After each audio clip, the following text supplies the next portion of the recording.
It's okay? Yeah?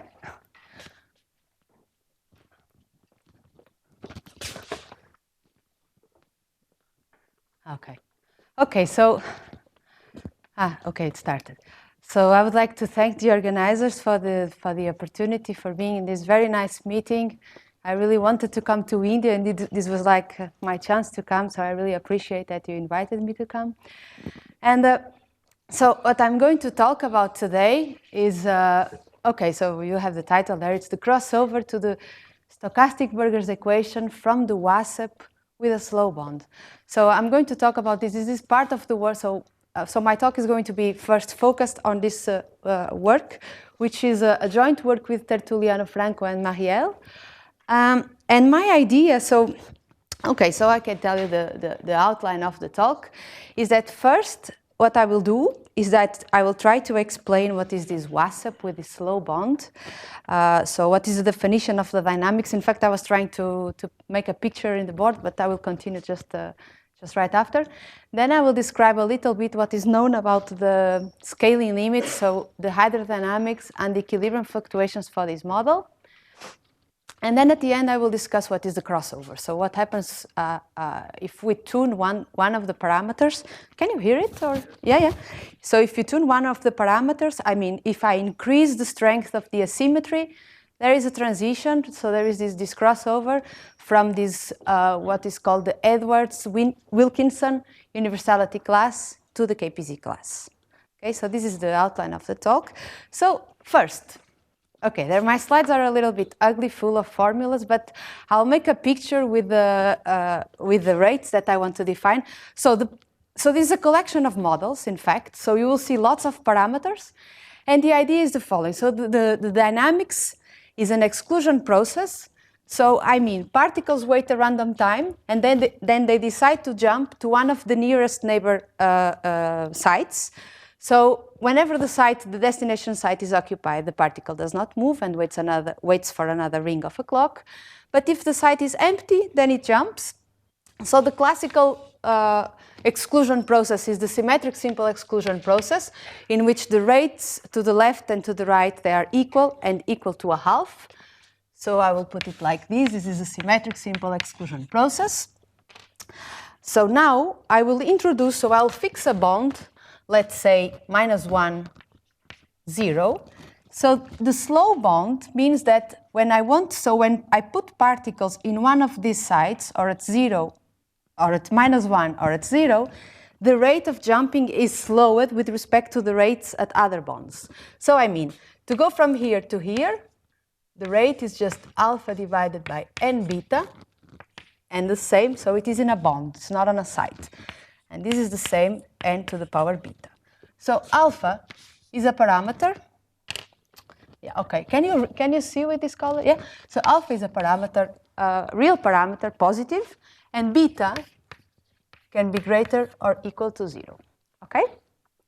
So since what I want to do, so this is what is called the symmetric simple exclusion process with a slow bond. And what I want to study is the weakly asymmetric version of this model. So in fact, it is not exactly this rate. So what I'm going to do now is to make a weak asymmetry to the model. So let's think about the symmetric simple exclusion process. So I'm going to draw it here. So suppose you don't have the slow bond. And what I do is that I have the jump rate to the right is just 1/2 plus a divided by 2n gamma. So this gamma here is the one that is giving us the strength of the asymmetry. And to go to the left is just 1/2 minus a divided by 2n gamma. Okay? So this is what is called the WASEP, the weakly asymmetric simple exclusion process. And what I do is that I put a slow bond, okay, blue, in this model. So it is like this. Again, I put -1, 0, and the rate now is this 1/2, sorry, it's alpha divided by 2n beta plus a divided by 2n gamma. And to go to this from 0 to -1, sorry, it's just alpha divided by 2n beta minus a divided by 2n gamma. Okay? Okay, so I have these drawings, and because so these are the rates which are written here in terms of these variables psi. So in all the sites, there is this weak asymmetry to the right. A weak asymmetry which is given by these two parameters A and gamma. And what I want to see is, depending on gamma, what kind of transition do I see in the fluctuations for this model? So the dependence, this crossover that I mentioned, is going to depend on the value of this gamma, where the gamma lives. And we'll see that for up to a certain parameter of gamma, nothing happens. All the fluctuations are given by Gaussian distributions, so they fall into this Edwards-Wilkinson universality class. But for a certain strength of the asymmetry, they fall into what is called the KPZ universality class. Okay, is it clear, the dynamics? Yes?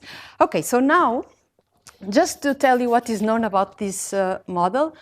So, okay, this is the drawing. So, okay, so we have all these parameters. We have the A. So let me write here. So we have this A. We have the alpha, the beta, and we have the gamma. So the crossover is going to depend on the value of the gamma. Okay? So for A equal to 0, I don't have any kind of asymmetry. So I'm just looking. So you see, if I take A equal to 0 here, I'm just looking at the symmetric simple exclusion process with a slow bond. Okay? And if I take alpha equal to 1 and beta equal to 0, so alpha equal to 1 and beta equal to 0, so this is a half. And this is exactly the weakly asymmetric simple exclusion process. Okay? Okay? So one thing that it is important for us is to know what are the invariant measures for this model. And we can do a simple computation and to check that the Bernoulli product measures with constant parameter, they are invariant measures. Okay, so what is known? Let me start with the hydrodynamics just to give you some information about the model in the symmetric case, in the case in which there is no asymmetry, no weak asymmetry. So A is equal to 0. So now, what is the hydrodynamic limit? Okay, I'm sorry for the formulas, but So here we define this empirical measure. So this is just a measure which is giving weight 1 over n whenever we see a particle. So this eta of x is either 0 or 1. And when it is 1, this measure gives weight 1 over n. So what we want to see is that we want to see some evolution for we take some initial profile that I call rho 0. And I want to see the evolution. So I want to see the following. So if I start my system from a measure that I called mu n, which is associated to this profile in this sense, I want to see what happens in the limit. So this means that, so what is written here is just the integral of a test function h with respect to this measure. And I want to say that if I start from a measure in which in the initial time this empirical measure converges to this deterministic measure with this profile. So what happens at time t? So what is this profile rho t at time t? And it is a solution in the weak sense of in this case, 3 different PDEs, because this slow bond in the macroscopic regime, so let me show you, it is easier. It gives rise to boundary conditions. So when beta is less than 1, it means that, okay, it is becoming more difficult to cross this bond, but nevertheless, in the macroscopic limit, I don't see any kind of effect. So this is the same PDE that you get if you don't have any kind of, so just a symmetric simple exclusion process. But when beta is equal to 1, so it is really, it is being more difficult to cross the bond. So what happens is that macroscopically, we get the heat equation, but with a kind of Robin boundary conditions. So this means that the solutions now, they become discontinuous at the site 0. So there is this, so this here, this plus and this minus, these represent the lateral limits, okay? So this means that the solutions are discontinuous, so there is a jump at the site 0. And what the conditions say is that the derivative at time 0, not at time 0, the derivative at the site 0 from the left is equal to the derivative at site 0 from the right, and it's equal to alpha times the size of the jump. And this alpha here is the same alpha that is coming from the strength given in the jump rates. So when beta is greater than 1, so it is becoming really hard to cross the bond, so we have this heat equation with Neumann boundary conditions. So this is what is known for the hydrodynamic limit for the symmetric. So I say that there is no asymmetry. So there is no A. Okay, simple, symmetric, simple exclusion process, but with a slow bond. So now let's look at equilibrium fluctuations. And I say equilibrium because, you know, life is, we wanted to do the things out of equilibrium, but it's very hard. So we started by doing it at the equilibrium level. So equilibrium means that we start with this measure, which is the Bernoulli product measure that I showed you before, that is invariant for the model. So what is known? Okay, first, fix a density, rho, this parameter, which is the parameter, so the Bernoulli is parameterized by this parameter, rho. So I fix it, and I consider the process starting from it. And I define this field here, which is called the density fluctuation field. I'm not going to precise it, but I will tell you. So I had a slide with the definition of this space, but it was so ugly that I decided to remove it. So I tell you what it is. So I have to define this field in a certain space of test functions that usually I use this letter H. So what is this field? It is the following. I have the empirical measure. I integrate it with respect to this test function that I will precise in a moment what is the space that it leaves. So when I integrate it, so if you forget the square root of n, and you look at this term, this is exactly what I had before. Okay, it's exactly the same thing as before.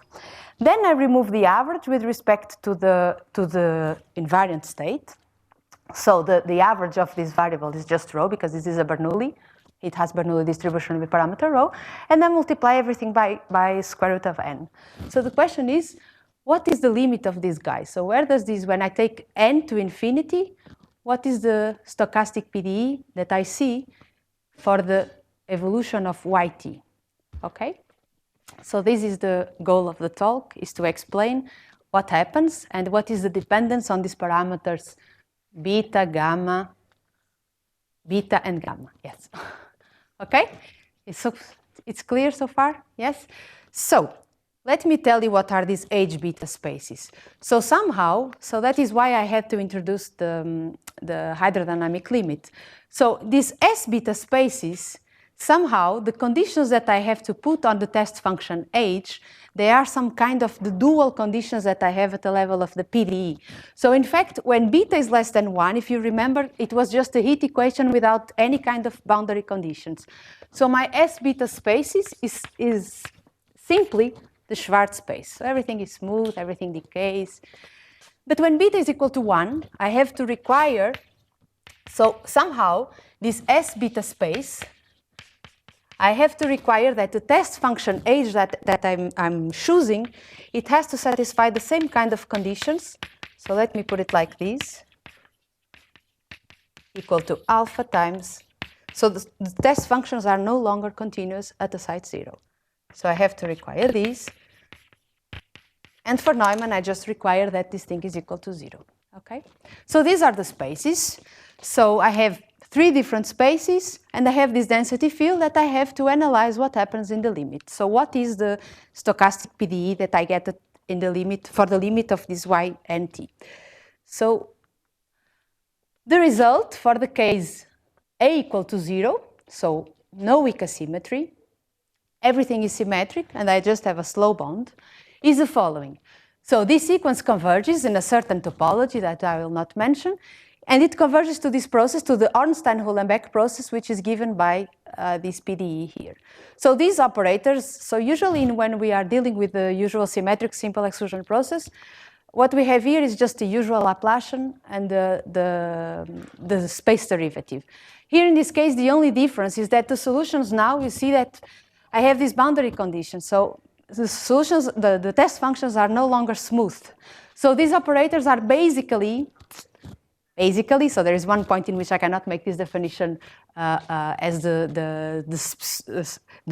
do I say this?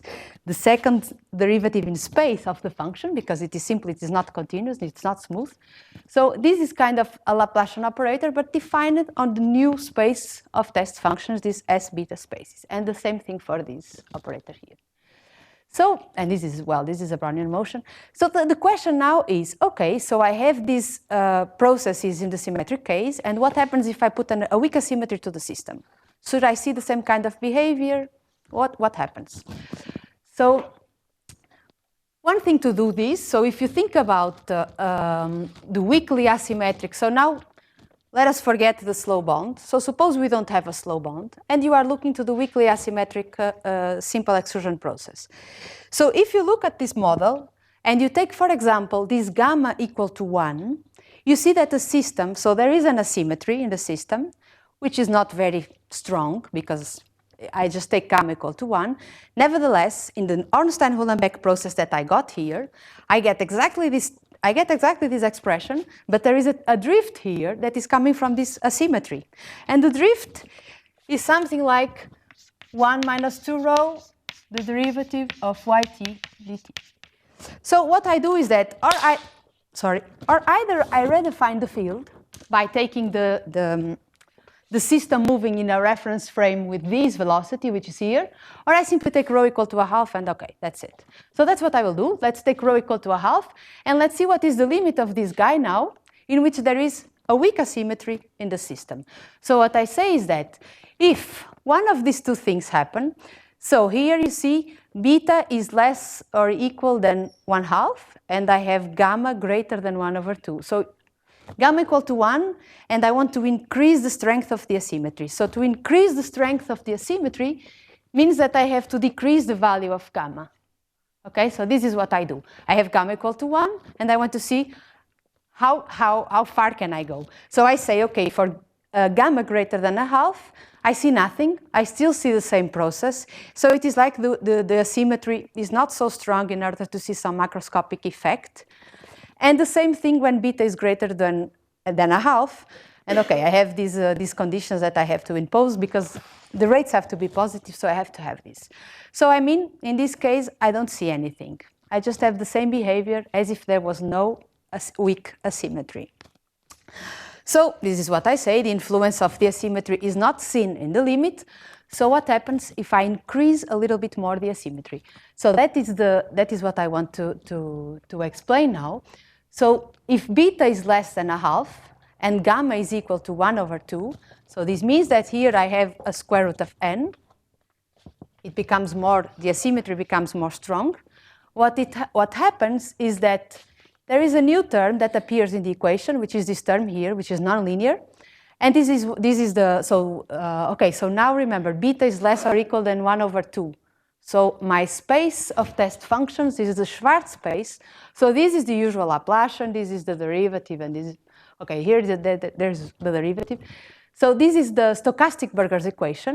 And what we can prove, that I wrote here, is that the sequence is tight, and that any limit point, so we can characterize the limit points by what we say that it is a stationary energy solution of this equation. So in some minutes, well, in 5 minutes, I will tell you more or less what do we mean by these stationary energy solutions of this stochastic Burger's equation, and what is the problem of tightness and not showing the convergence, okay? So let me tell you, okay, so is it clear so far what is the result? So if gamma is greater than 1/2, I see nothing. It's like I don't have a weak asymmetry. I just see the same macroscopic equation as in the symmetric case. But if gamma is equal to 1/2, there is a term here that appears in the equation, and this term only comes from the asymmetric part of the dynamics. So the asymmetric part of dynamics becomes quite strong, because I took gamma equal to 1/2, and I see this term, this extra term in the equation. So it is in this sense that there is this crossover from the Ornstein-Uhlenbeck equation to the stochastic Burger's equation. Okay, so this is the picture. So let me, okay, so here I put beta. Beta is the strength at the slow bond. Here is gamma, which is the strength of the asymmetry. So I have to take, so here the process is not well defined, because you remember that I need to have positive rates. So in order to have positive rates, I have to only to look at this part of the, so I have to ask that gamma is greater than beta. And what we see here, so this is the usual Ornstein-Uhlenbeck process that one obtains for the symmetric simple exclusion. Sorry, weakly asymmetric simple exclusion process. It is this, sorry, what did I say? No. In this regime, it is the case for gamma greater than a half. It is the case in which you get the Ornstein-Uhlenbeck process for the symmetric case, okay? So let's say you don't see the asymmetry in the limit. When gamma is equal to 1/2, you see the KPZ equation or the stochastic Burger's equation. So it is this regime over here. And when you take this weak asymmetry, but for beta equal to 1, so you have this what is called the Robin boundary condition. So this black line is just the Ornstein-Uhlenbeck process, but with defined on this space with in which the test functions have these Robin boundary conditions. And here, in this part, it is the Ornstein-Uhlenbeck process, but in which you have the test functions with this kind of, okay, it is real, with Neumann boundary conditions. Okay, is it clear? Okay. So now, how far this picture can go? So let me go back. So let's forget we have the slow bond. So we forget now this part of the, so let us look just at this line. So what I will show you now is a collection of models for which one can obtain this kind of crossover from, so when I take gamma greater than 1/2, we only see the Ornstein-Uhlenbeck process, so we don't see the asymmetry in the limit, but for gamma equal to a half, we see this stochastic Burger's equation. So now I'm just focusing on this line, so I will show you a collection of models for which you can see this transition from the Ornstein-Uhlenbeck or the Edwards-Wilkinson universality class to the KPZ class. So okay, this is a joint work with Milton Hara, and okay, so this first one is with Milton, and the second one will be also with Sundar Seturaman. So let's say this is what is let's say in the theory or in the conjecture that is called the weak KPZ conjecture. So it says that there is a collection of weakly asymmetric systems that are conservative, that you have this kind of behavior, that you have this kind of crossover. So when you take this asymmetry, which is quite strong, you have this transition from the Ornstein-Uhlenbeck process to the KPZ or stochastic Burger's equation. So what happens? Suppose you take this exclusion process, but now you don't have these rates 1/2 plus, okay. So there is always this rate here. There is always this weak asymmetry. But now what I do is that I put a function. So my jump rate will depend on a function that I called R, which is local. And I have to impose these 3 things. So I will impose that R is a function that is bounded from below and from above by some constant that I call epsilon 0.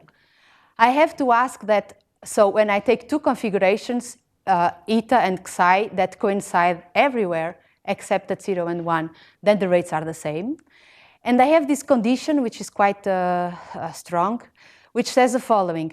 If I look at the symmetric part of my current, so let me tell you what is the current of the system.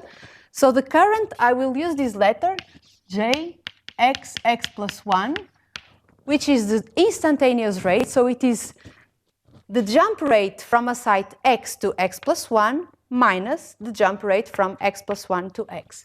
So let me put it like this. Rx, X plus 1 minus Rx plus 1 is just the difference between the rates at the site X to X plus 1 minus X plus 1 to X, okay? So the asymmetric part of this current, so when you apply the generator of the model, I didn't write it, but you can write the generator for the model. When you apply L to eta of X, what you get is the difference between these 2 currents. So the current at the, sorry, this is X minus 1 and X. And we can write this, so this current can be written as a symmetric part, like in the talk of Giovanni, a symmetric part and an asymmetric part. And what I ask with the gradient condition is that the symmetric part of this current, so that you obtain when you look at the symmetric part of the generator and you apply the symmetric part of the generator to eta of X, what we need is that the symmetric part of the current to be written as the gradient of some function. So this is something that we need to require in order to get the stochastic Burger's equation from this model. So whatever is the exclusion process that you have with these rates, we can also show this kind of crossover with the same transition for this parameter gamma, okay?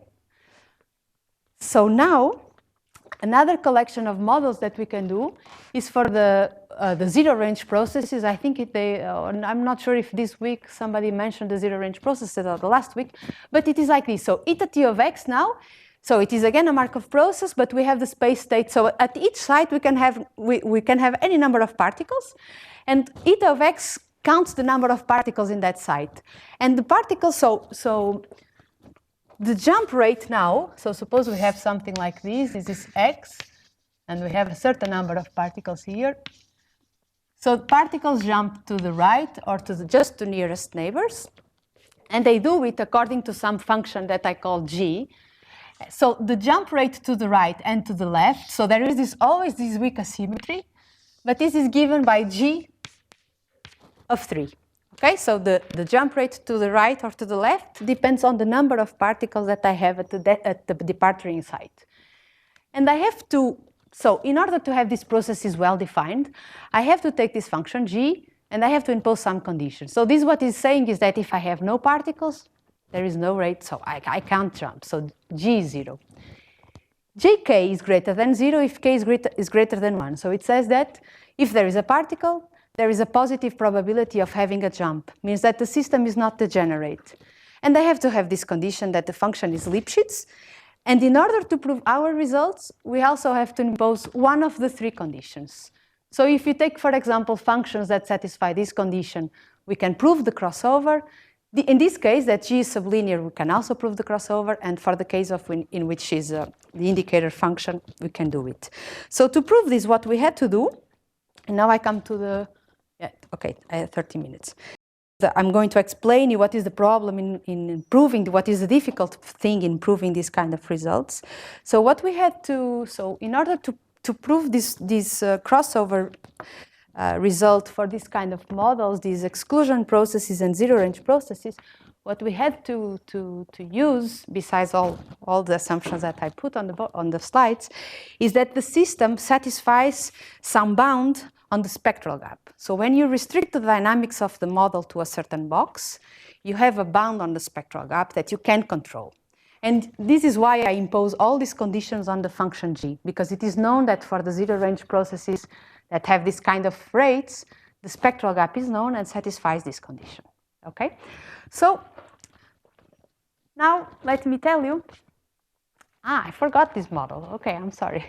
So this is another model that we can show, but Marielle spoke about it, so I will not spend much time on it. Is that okay? You can also do it for this kind of exclusion, these kinetically constrained exclusion models, in which particles can only jump if there is particles. Let's say a particle can jump to the right if there is a particle or behind it, or in front of the site that it's going to jump. So this is the jump rates. So this is what I'm saying. So in this case, the hydrodynamic equation is the porous medium equation, which depends on this parameter n. So it is an equation like this: dt rho equal to the Laplacian of rho to the power m. So if I choose m, for example, equal to 3, I have to impose. So Marielle, talk a little bit about it. So m equal to 2, you say the following: if I want to jump, so this is exclusion again. If I want to jump from here to here, or is somebody here, or somebody is here, and if not, the particle does not change. So this is what happens if I erase this guy from here, okay? But if m is equal to 3, I have to require more. I have to require to have, so x plus 1, I have to require 2 particles here, or 2 particles here, or this thing, okay? And you get the porous media, but with power 3. When I put this thing here, the rates are no longer 0, and this is a problematic thing. For example, to get the crossover, this crossover that I'm mentioning, when you erase this guy from here. Then you have blocked configurations, and it's a mess. So, yes, it's complicated. So, let me make a little 10 minutes, okay. So, the last 10 minutes, what I want to do is to tell you what is the difficult thing in order to prove this crossover. So, there is a difficult thing, technical thing that we have to control in order to see the nonlinear term in the KPZ. So just to tell you what people have been doing in the last 20 years, I guess. So the KPZ equation was proposed, I guess, in '86 by, well, the KPZ, Kardar, Parisi, and Zhang. And it is this equation here. So I will not give any physical because this is a physics conference, but I want to just to show the mathematics that is behind. So how one can give some meaning to the solutions of this equation, and then I will discuss a little bit about this tightness and uniqueness if I have time. So what people did, so what usually one can do is, so this is the equation at a macroscopic level, this is the KPZ, and so here I always talk about the stochastic burgers, but okay. So what we do, we make this called Hopf transformation. So you call u of tx the exponential, okay, there are these factors here because I have these constants here, of, let's say, I just make an exponential of the ht, in which ht is the solution of the KPZ equation.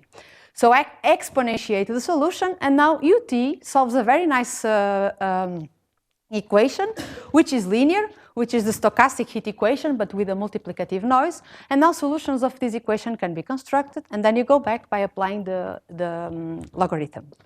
So the stochastic Burger's equation is the following. You just look at ht, you make the space derivative, everything is formal, but you have this equation, which is the equation that we have seen before for the solution of this yt. So this is precisely the equation that we were deriving for the models, for the macroscopic models.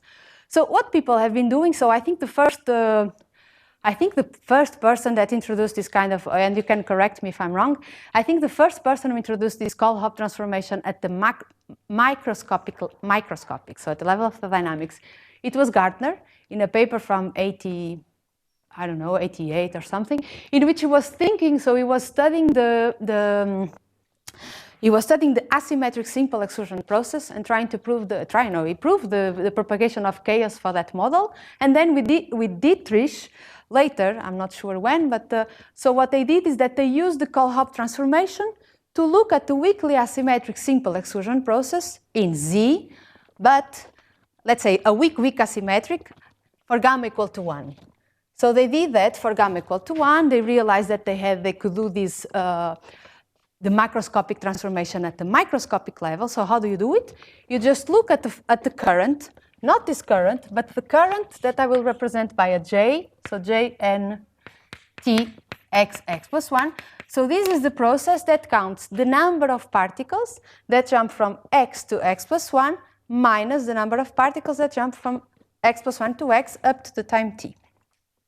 So they do the following. They consider a new process. So they have the eta t, which is the weakly asymmetric simple exclusion process.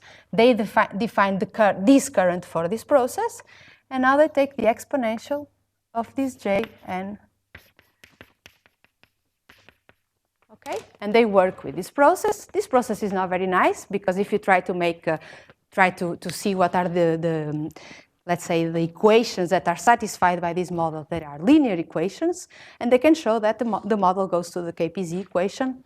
But the KPZ equation, not the stochastic Burgers. Okay, so people did this. So these ones were the first for the weak version of the weakly asymmetric simple exclusion process. Bertini and Giacomin did it for the critical case. So I'm sorry. So these two prove that the convergence is for the Ornstein-Uhlenbeck process, and these two prove the convergence to the KPZ, in which gamma is equal to a half. So in the first case, Dietrich and Gartner is for the case gamma equal to 1, and here is the case for gamma equal to a half. And now, I think 1 year ago or 2 years ago, Dembo and Tsai, they extended the result of Bertini and Giacomin for the case in which you can jump to a finite size window. So let's say you fix that you can jump not to nearest neighbor positions, but to some window of size m, let's say. So what we do? So let me tell you now what is the part. So we use the original process. So when you try to write down the equations, so there is a martingale that you can associate to a Markov process. You do it for this process eta of t, and then there is a problem because there is this nonlinearity that you can avoid using the Hopf transformation, but when you deal with the original process, you can't. So you have to work with this nonlinearity, and the idea is to remove the nonlinearity from the system, and for that you need what is called the Boltzmann-Gibbs principle. So let me show you. I'm sorry for my slides, but this is just to tell you what is the difficult part in showing and getting the nonlinear part of the equation from the microscopic dynamics. So we want to show that yt, the limit of this field that I showed in the beginning, is solution, what is called the stationary energy solution of the stochastic Burgers equation, which is this equation here. So what I want to tell you is how to get this term from the microscopic dynamics, how to get this nonlinear term. So I say the following. To prove this, there are many things to prove, but one of the first things that you try to prove is to see that this thing is a martingale. So YT is a stationary energy solution if this guy is a martingale with a certain quadratic variation. And this term here, so this guy, this AT, is the one that is giving, it is one that is related to the nonlinearity. So this guy here is the one that is related to this nonlinearity. And this guy has to be given by this. So this is the hard thing, to show that the martingale that you get here has this expansion, and this AT is given by this thing.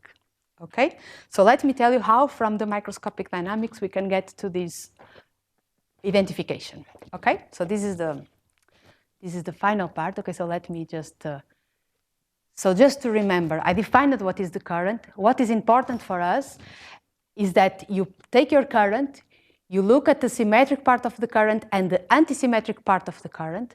And what we need is that the antisymmetric part of the current, okay, which has this expression, to be a function, let's say, of degree 2. Basically, it's like that. You have some kind of polynomial of degree 2. So what you do this, so for the Markov process, you can write down a martingale. Okay, you can do it. It's just a computation. And when you do that, you notice that the symmetric part of the dynamics gives rise to this guy, so this IN of t, which you can write in this way. And this is why I need this gradient condition somehow. But you see that this guy, so this INT, we can write it like this. And now I go back just to show you where this guy corresponds in the macroscopic equation. So you see that this equation is closed. I could write this term as the field applied to the Laplacian of the function. So if I go back, this is exactly this term here. Okay? So now let me go. Oops. And now this term, which is the problematic one, which is coming from the asymmetry. So this term writes like this. So these bars here just means that the functions are centered. So these variables, I just remove the mean from them. So I have this object, and I want to see what happens to this term. Does it go to 0? Does it go to something? And the thing is that, so if gamma, so you remember that I mentioned that the crossover depends on this range of gamma. So if gamma is greater than 1/2, it means there is something of order 1/n here, or n to some power. And this is enough to show that this guy goes to 0, and so you don't see anything. So when you go back to the equation, you don't see this term here, because this term that I showed you, it goes to 0, okay? But if gamma is equal to 1/2, so here, this guy cancels, and now this guy is going to something, and the something is exactly the term AT that I showed you before, okay? This term AT. So how do we do this? Okay, I have 2 minutes. This is what is called the Boltzmann-Gibbs principle, so don't, okay, these are a lot of formulas, but the idea is simple. You have a functional, so remember, gamma is equal to 1/2, so there is nothing in front of this sum, okay? And I want to replace this, so let me go back. This is the term that I want to analyze. Gamma is equal to 1/2, this guy disappeared. And now I have to look at this sum and to replace it by something. And how do you say this? The principle that is behind the Boltzmann-Gibbs principle is that if you have a function which is local, a function of the dynamics which is local, you just try to replace it by something by projecting over the conserved quantities of the system. That is what is behind the Boltzmann-Gibbs principle. So what we do is the following. So let me go there. Okay. So this is the guy, this first term is the guy that I had before, and what I say is that I can replace this, this is the occupation at the site x times the occupation site at the site x plus 1, and I replace it by the square, this square of this guy. This guy is just an average. So what I do just, okay, I have 45 seconds, so let me tell you, I will not show you all the slides, but the idea is simple. You fix this function, the idea is always to replace things that depend on one point by averages. So you do the following. You make this expansion, you have eta of x times eta of x plus 1, everything is centered, and you want to replace by something with a square. So you do somehow a decomposition, but you see that the price that we have to pay is just to replace what happens in a site by what happens. This is an average over a box. And this is what is behind. So we can do this, and if you see, what we can do then is that you can replace this term that we had before by some square of the average, and this average here, you can bring it back and write it in terms of the density field applied to some function, and gives rise to this term that is here. So the square that you see outside and this guy is exactly this average that I showed you before. So that is the mapping. So this is why, so this average here is the density field evaluated in a certain function. And this guy is the one that is giving rise to the nonlinear term in this stochastic Burgers equation. So yes, I ended. It's blinking. So I ended my talk. I thank you very much for the okay, there are some references in case you are interested. So thank you very much. Thank you very much. The session is open for comment or questions.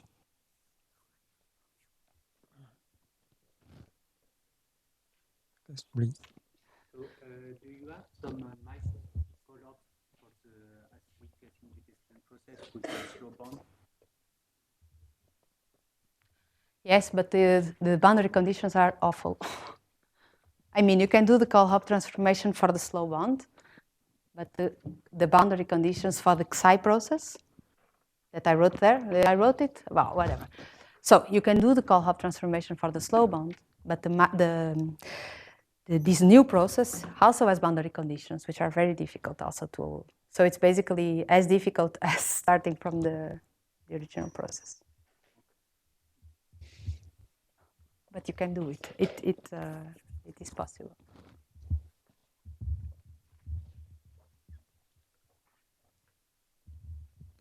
So nobody asked me about the uniqueness. Okay.